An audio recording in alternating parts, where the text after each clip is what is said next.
about the 21st century nurses, the evolution of nursing as well as knowing its past, how it became a profession, and what are the breakthroughs of today's medical practices. Nursing practice since the time of Florence Nightingale flourished as our civilization becomes modernized at each passing century. Today, it's even more streamlined and up-to-date. Innovations were made of different healthcare facilities, high technology was widely used in hospitals, and nurses have improved equipment in providing care for clients. So now, before we start, let us take a glimpse of the past, and it all started with a woman named Florence Nightingale.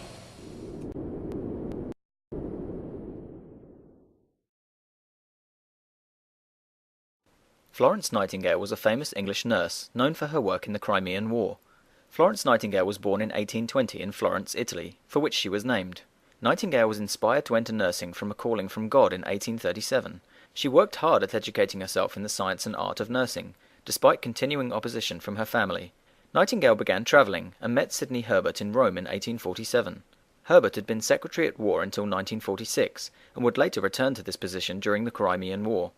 Nightingale and Herbert became close friends, and she then went on to travel to Egypt and Greece, where she began writing, and then underwent 4 months of training in Kaiserwerth in Germany in 1851. This enabled her to become superintendent at the Institute for Sick Gentlewomen in Upper Harley Street, London, until 1854.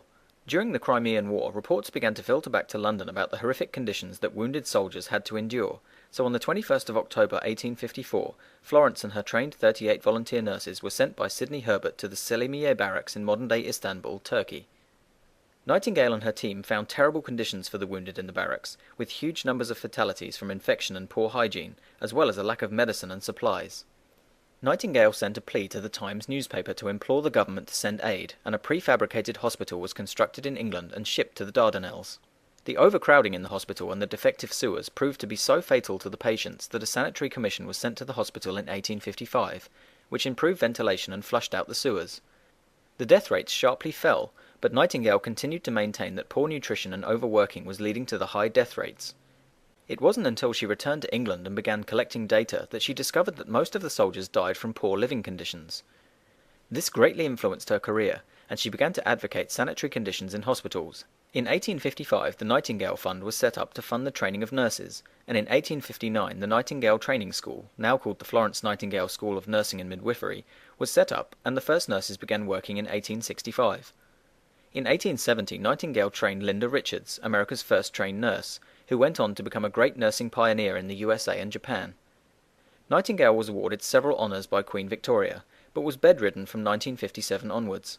She continued to write and carried out pioneering work on hospital planning, but died at the age of 90 in 1910. Her lasting legacy is that of founding the modern nursing profession with her compassion, patient care, and hospital planning. International Nurses' Day is celebrated on her birthday every year. It really takes a big heart to make a difference, especially in nursing profession. So now, the next video clip that we're going to show you is about the evolution of nursing and how it became a profession. Nursing has played an indispensable role in our history as humans. Since the start of our civilization, nursing has been there. We can attribute its importance as to one of the basic needs of a person.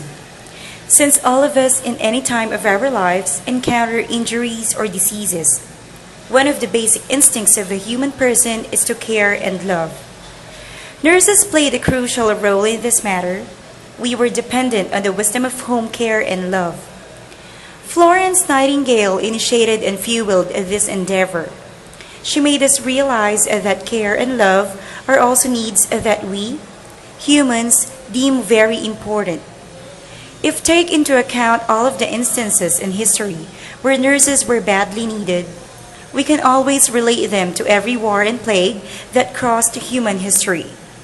From the time of the ancient wars to the Black Plague of Europe and to the brink of human annihilation in World War I and II, nurses quietly played a significant role to help all of humanity to resiliently stand up. So imagine life if nursing didn't become a profession. I think there is no difference between a nursing aide and a registered nurse. So now we're going to show you the medical breakthroughs of the 21st century. One of my personal goals is to care for people that don't have access to the same care that you or I do. Patients in nursing homes or skilled nursing facilities, the baby boomers, there's more and more patients we need to take care of, and some of them just can't get to their doctor.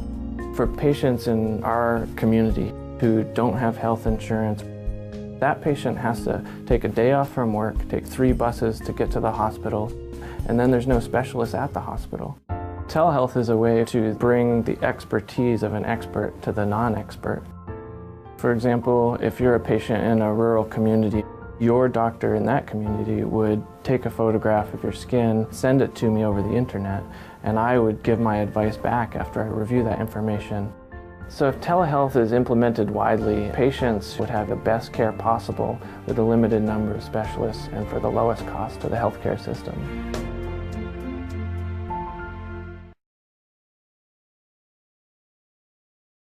GE's Smart Room technology is about improving patient safety while the patients are still in the hospital. One of the nurses we work with said that this was like having your own guardian angel. As you know, the nurses are very busy. They're under a lot of pressure, and they have to follow certain protocols as they provide care for their patients. Smart Room technologies will help them to do so.